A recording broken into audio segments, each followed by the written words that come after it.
മോനെ അഡ്മിഷൻ എടുക്കാൻ വന്നതാണോ? അല്ല, ഇവിടെ കോട്ടൂർക്കുളം മാങ്ങ വിൽക്കായിട്ടേക്കണമെന്ന് കേട്ട് അത് വാങ്ങാൻ വന്ന.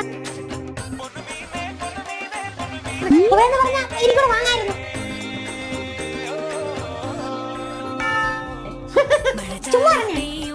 ഇവിടെ സീറ്റ് കുറവാണെന്നാണ് കേട്ടത്. ആര് പറഞ്ഞു? അവിടെ ആവശ്യത്തിന് സീറ്റ് എടുക്കല്ലേ, കാര്യം ഇരുങ്ങി.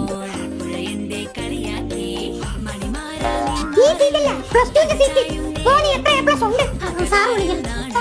എ പ്ലസിന്റെ കാര്യം പറഞ്ഞില്ല, പിയും വിളിക്കണം. എ പ്ലസ് ഇല്ലെന്നങ്ങ് പറഞ്ഞാ പോരെ. മോനെ ഫുൾ എ പ്ലസ് ആയിരിക്കും, അതായിരിക്കും ഇത്ര കുമ്പളിപ്പ്. അതെ, സയൻസ് വിഷയം എടുത്തേ അവൻ ഡോക്ടർ ആവാൻ പോകുന്നു. ആയത് തന്നെ. നിങ്ങളുടെ മോനോ? അവൻ ഹ്യൂമാനിറ്റീസ് എടുത്ത് പോക്കരിയിലെ വിജയം അവൻ ആഗ്രഹിക്കുന്നു. നാട്ടിലെ വലിയ പോക്കരിയാവും.